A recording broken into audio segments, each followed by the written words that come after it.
Bismillahirrahmanirrahim. Bismillahirrahmanirrahim. Assalamu alaikum dear students. Today we are going to start our lecture number 8, Laws of Probability. Laws of Probability. The first law is probability of impossible events. Statement क्या है? If phi is an impossible event, then probability of phi is equal to 0.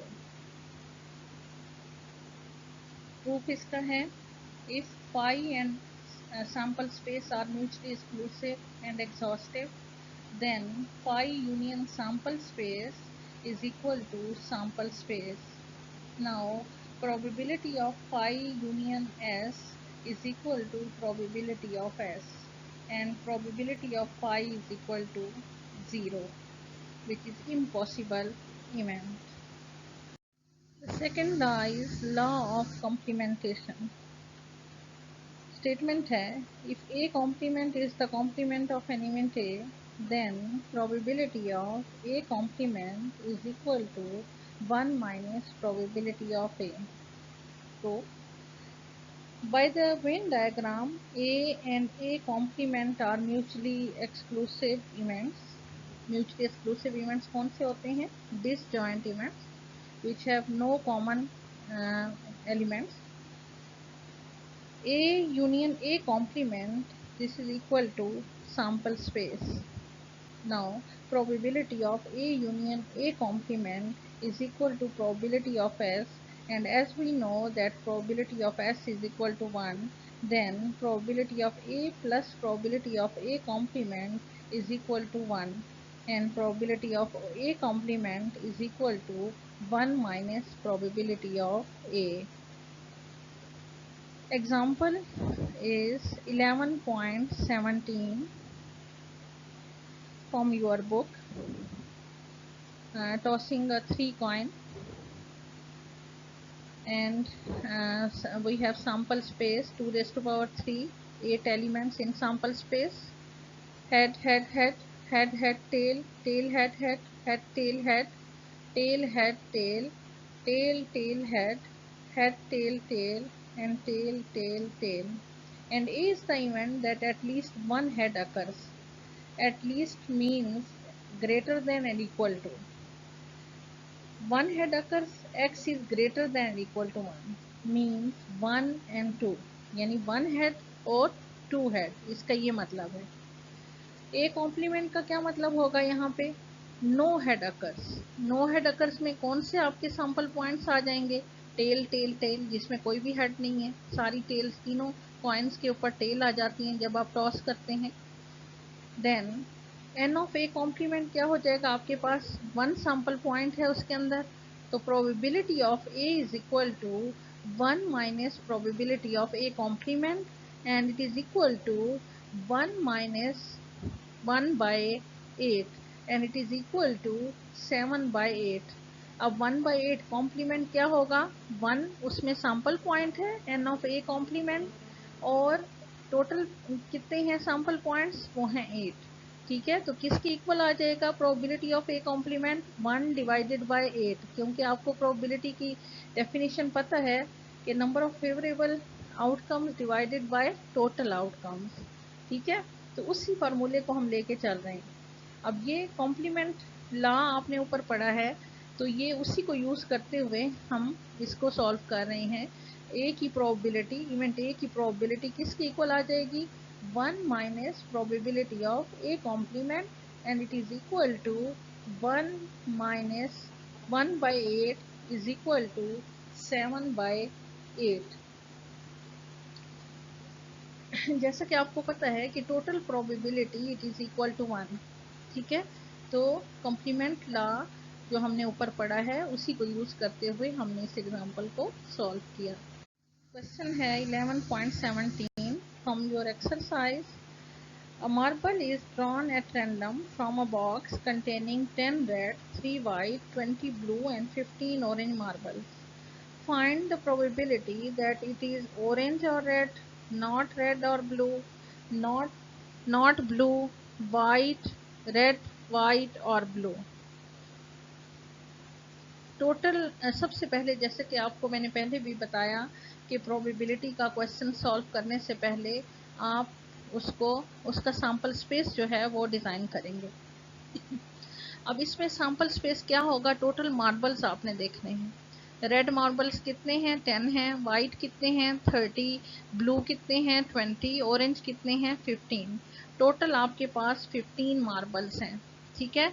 तो उसने कहा कि आप probability find करें orange और red marbles. अब देखिए यहाँ पे और यूज हुआ है, और का मतलब है प्लस, यूनियन, ठीक है। यानी probability of orange plus probability of red marbles. अब प्रोबेबिलिटी ऑफ ऑरेंज मार्बल्स क्या होगी, 15 डिवाइडेड बाय 75। 15 ऑरेंज मार्बल्स हैं और टोटल कितने हैं, 75। इसी तरह से प्रोबेबिलिटी ऑफ रेड मार्बल्स आपके पास क्या होगी, 10 आपके पास रेड मार्बल्स हैं और टोटल मार्बल्स कितने हैं, 75। तो आपके पास ये आंसर आ जाएगा 1/3। सेकेंड पार्ट इसमें देखें, प्रोबेबिलिटी ऑफ नॉट रेड और ब्लू। नॉट रेड का मतलब क्या है कि प्रोबेबिलिटी ऑफ रेड कॉम्प्लीमेंट, यानी आर कॉम्प्लीमेंट आपने फाइंड करना है। नॉट रेड और ब्लू, और ब्लू का मतलब है कि आपने उसमें प्रोबेबिलिटी ऑफ ब्लू प्लस करनी है। अब इसको कैसे आप लिखेंगे, 1 माइनस प्रोबेबिलिटी ऑफ रेड और ब्लू। कॉम्प्लीमेंट थ्योरम आप यूज कर रहे हैं, ठीक है। अब 1 माइनस प्रोबेबिलिटी ऑफ रेड और है, प्लस आएगा, प्लस प्रोबेबिलिटी ऑफ ब्लू।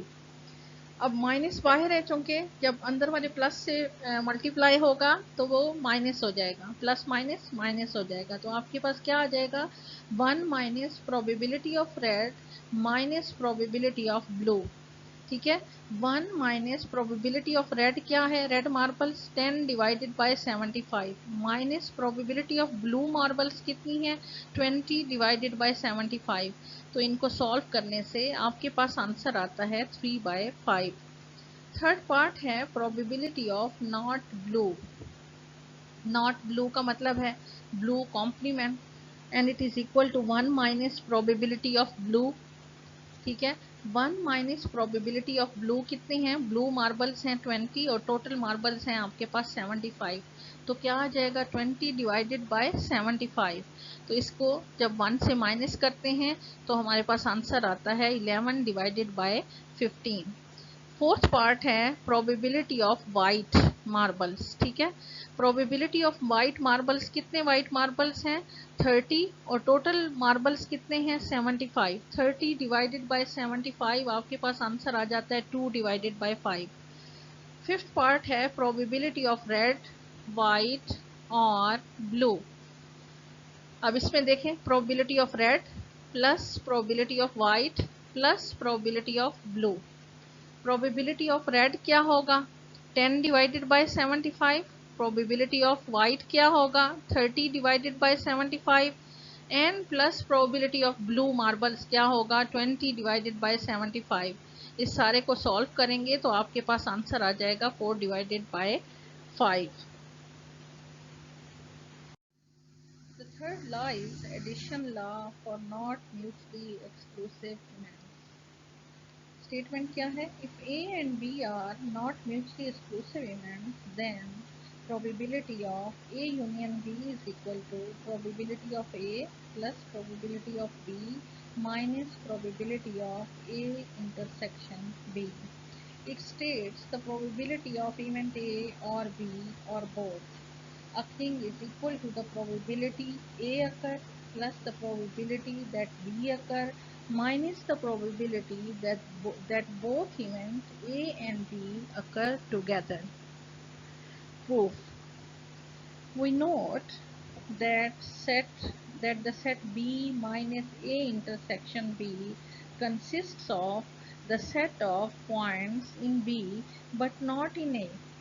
देखें, यहाँ पे आपको वेन डायग्राम में नज़र आ रहा है शेडेड एरिया जो कि ए इंटरसेक्शन बी भी शो कर रहा है, और जो बी का जो है इवेंट है उसमें देखें वो आपको किसके इक्वल हो जाएगा, B minus A intersection B, B minus A intersection B, यानी बी में से ए इंटरसेक्शन बी जो है वो क्या हो रहा है, माइनस हो रहा है, ठीक है। अब हम कहते हैं कि B minus A intersection B consists of the set of points in B but not in A. Also, the set A union B is the union of two mutually exclusive events A and B minus A intersection B. अब देखें A union B किसके equal होगा, event A और B minus A intersection B इसके equal होगा. Now taking probability on both the sides, probability of A union B is equal to probability of A union probability of B minus A intersection B, and it is equal to probability of A plus probability of B minus A intersection B. This is equation number 1. Again the set B is the union of A intersection B and B minus A intersection B. लेकिन हम ये भी देख रहे हैं कि set B जो है वो यूनियन है A इंटरसेक्शन B का भी और B minus A intersection B का भी. So we write it as B is equal to A intersection B union B minus A intersection B. Now taking probability on both the sides, probability of B is equal to probability of A intersection B plus probability of B minus A intersection B. Probability of B minus A intersection B is equal to probability of B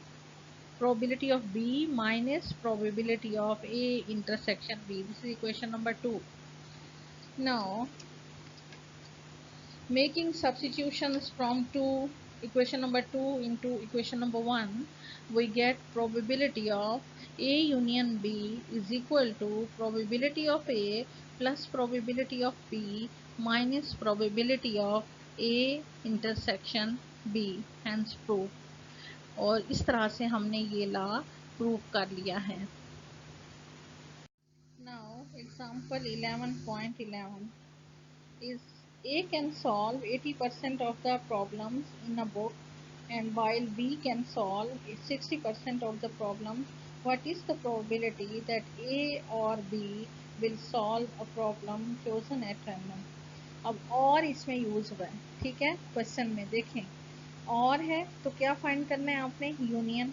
और ए भी solve कर ले 80% question और B कोई person है जो कि 60% question जो है वो सॉल्व कर रहा है, एक ही बुक से दोनों कर रहे हैं. अब देखें इसमें इंटरसेक्शन भी मौजूद होगा 80% क्वेश्चन में और 60% जो उसने सॉल्व किए, हो सकता है कोई कॉमन क्वेश्चन भी उन्होंने सॉल्व किए होंगे, ठीक है. तो इसमें इंटरसेक्शन भी आएगा. इसका मतलब है कि इसमें कौन सा थ्योरम लगेगा, कौन सा लॉ इसमें यूज होगा, addition law for not mutually exclusive events, which is equal to probability of A union B is equal to probability of A plus probability of B minus probability of A intersection B. A probability of A intersection B, they are not mutually exclusive events, they are independent. So probability of A intersection B is equal to probability of A into probability of B. Probability of A क्या होगी, 80% है तो किसके equal आ जाएगी, 0.8. और probability of B क्या है, 60% और ये किसके इक्वल आ जाएगी, 0.6. तो आपके पास probability of A intersection B का क्या आंसर आ जाएगा, 0.48. ठीक है. इसमें लॉ में आपने वैल्यूज को पुट करना है, प्रोबेबिलिटी ऑफ ए की वैल्यू, प्रोबेबिलिटी ऑफ बी की और probability of A intersection B की, तो आपके पास आंसर आ जाएगा 0.92. नेक्स्ट एग्जाम्पल है 11.12. एग्जाम्पल है a fair die is rolled once, you win the game if the outcome is either even or divisible by 3. What is the probability of winning the game. ठीक है, ये question है. सबसे पहले आपने sample space लिखना है, ठीक है. एक डाई की बात हो रही है, एक डाइस है और वो 1 से 6 तक उसके ऊपर नंबर होते हैं, ये आपका सैम्पल स्पेस हो जाएगा. अब उसने कहा कि आपने प्रोबेबिलिटी फाइंड करनी है कि जो है नंबर इवन है या फिर डिविजिबल बाय 3 है. अब आपके पास इवन नंबर कितने हैं एक डाई के अंदर, कौन से नंबर होते हैं, 2, 4 और 6. तो A is the event that outcome either even 2, 4, 6 और वो कितने नंबर्स हैं, 3 हैं। और B is the event that outcomes are divisible by 3। वो कौन कितने नंबर होते हैं, कौन से नंबर हैं वो, 3 और 6। इन 6 नंबर्स में से 3 भी 3 पे डिवाइड होता है और 6 भी 3 पे डिवाइड होता है। और ये नंबर कितने हैं, 2 हैं। तो A इंटरसेक्शन B देखें, इनके अंदर है 6। 6 जो है ये कॉमन है A और B के, सेट A के अंदर और B के अंदर दोनों जो है दोनों में 6 कॉमन है। ठीक है, A इंटरसेक्शन B आपके पास क्या आ गया, 1 के इक्वल आ गया। अब प्रोबेबिलिटी ऑफ A आपके पास क्या होगा, 3 आपके पास फेवरेबल आउटकम है और टोटल आउटकम कितने हैं, 6 हैं, 3/6 आ जाएगा। और प्रोबेबिलिटी ऑफ B किसके इक्वल होगा, 2 आपके पास फेवरेबल आउटकम्स हैं और टोटल आउटकम्स आपके पास कितने हैं, 6 हैं। ठीक है, इसी तरह से probability of A intersection B, उसमें कितने आउटकम्स हैं आपके पास, फेवरेबल 1 है और टोटल आउटकम्स कितने हैं, 6 हैं। तो इसको सॉल्व करेंगे तो आपके पास आंसर क्या आ जाएगा, 2/3। इसी तरह से एग्जाम्पल 11.13 है और वो एग्जाम्पल है, a customer enters a food store. The probabilities that the customer buys bread, milk, and both bread and milk are respectively 0.60, 0.50, and 0.30. What is the probability that the customer would buy either bread or milk or both? ठीक है, अब और इसमें use है। ठीक है, अब इसमें जो है आपके पास इंटरसेक्शन भी हो सकता है, ब्रेड के, उसने ब्रेड भी लिया और मिल्क भी लिया, दोनों। ठीक है, अब इसमें प्रोबेबिलिटी ऑफ ब्रेड क्या होगी, 0.60 और प्रोबेबिलिटी ऑफ मिल्क क्या है इसमें, 0.50। और बोथ ब्रेड एंड मिल्क का मतलब है probability of A bread intersection probability of milk. ठीक है, probability of bread intersection milk, ठीक है, इसके इक्वल है। और वो क्या दी हुई है, 0.30। आपने इसमें एडिशन ला आपने यूज़ करना है, क्योंकि और इसमें यूज़ हुआ है। तो क्या होगा, probability of bread union milk, ठीक है, और बोथ क्या है, प्रोबेबिलिटी ऑफ ब्रेड आपकी क्या हो जाएगी, probability of B plus probability of milk minus probability of both क्या है, बी इंटरसेक्शन मिल्क। अब इसमें वैल्यूज गिवन है तो पुट करेंगे और सॉल्व करने से हमारे पास आंसर आ जाएगा 0.80। Now question number 11.18 from your exercise. Question है, a class contains 10 men and 20 women, of which half the men and half the women have brown eyes. Find the probability that a person chosen at random is a man or has brown eyes. ठीक है, क्या है अब, let A denotes the event that the person chosen at random is a man, and B denotes the event that the person chosen has the brown eyes. Event A and B are mutually exclusive. Here probability of A क्या हो जाएगी, probability of A क्या है कि person chosen is a man, man की probability total man कितने हैं उसमें 10 है, तो क्या हो जाएगी probability 10 divided by total persons कितने हैं 30 हैं, 10 डिवाइडेड बाय 30 और ये आंसर क्या आ जाएगा आपके पास, प्रोबेबिलिटी ऑफ ए आ जाएगी 1/3। और बी क्या है, B denotes the event that the person chosen has a brown eyes, कि जो पर्सन चूज किया गया उसकी आइज जो हैं वो ब्राउन हैं। अब ब्राउन आइज वाले लोग कितने हैं उसमें, 30 लोगों में 10, ये उसने कहा है कि हाफ जो है मेन और हाफ वीमेन जो हैं उनकी ब्राउन आइज हैं। अब 10 में से हाफ मेन जो हैं वो 5 हो गए और 20 वीमेन्स में से आपके पास 10 जो हैं वो जो हैं ब्राउन आइज वाली हो गई। अब टोटल पर्सन्स कितने हो गए, 15 लोग जो हैं जिनकी ब्राउन आइज हैं।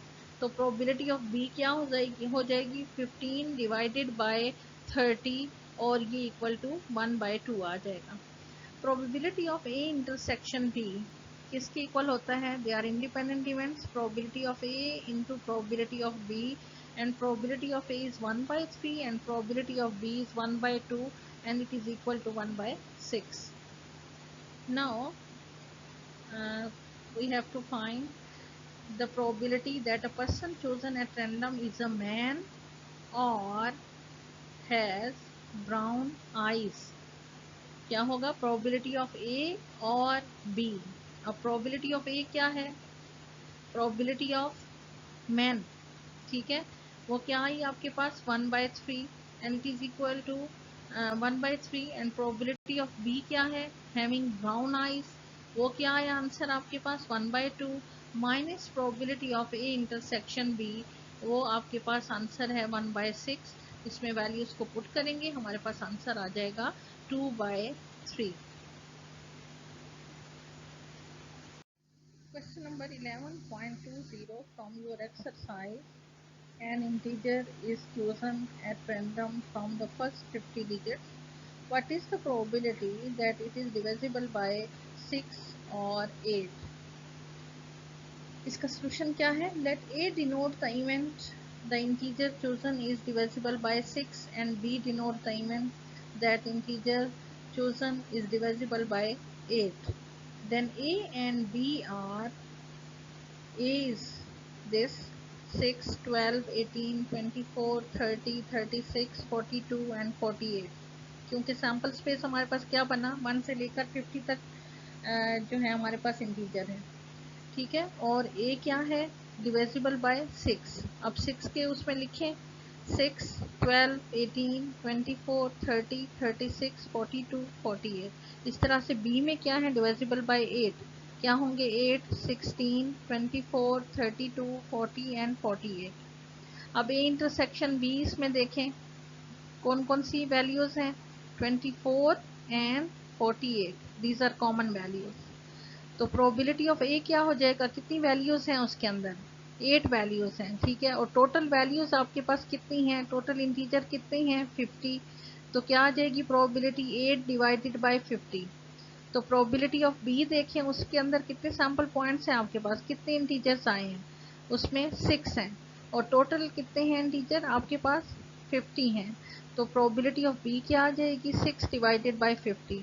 तो probability of A intersection B में देखें आपके पास 2 सैम्पल पॉइंट्स हैं और टोटल आपके पास कितने हैं? 50. तो probability of A intersection B आ गई 2/50. अब आपने एडिशन लॉ इसमें यूज़ करना है क्योंकि आपसे और 8 डिविजिबल बाय 8 और डिविजिबल बाय 6 और 8 ये आपसे पूछा गया है. ठीक है, तो probability of A union B is equal to probability of A plus probability of B minus probability of A intersection B. अब तमाम वैल्यूज आपने कैलकुलेट की हुई हैं, वो इसमें पुट करेंगे, आपके पास आंसर आ जाएगा 6 divided by 25. Girls, this is home task today. This is your home task today, and these are the questions. Solve these questions and send the solution to me in a group, subject group. Girls, question 11.16 from your exercise is the example 11.5. And question 11.14 part B is the example 11.9 and question 11.3 part A is the example 11.4. ठीक है, आपने ये examples देखनी है और ये question आपकी exercise में दिए हैं, वही क्वेश्चन हैं जो कि एग्जाम्पल में आपने सॉल्व किए हैं. ठीक है, ये इस तरह से आपके कवर हो जाएंगे. आपने ये बाकी क्वेश्चन आपको दिए हुए हैं और ये इसी टॉपिक से रिलेटेड हैं. आपने इनको सॉल्व करें और फिर मुझे सेंड करें.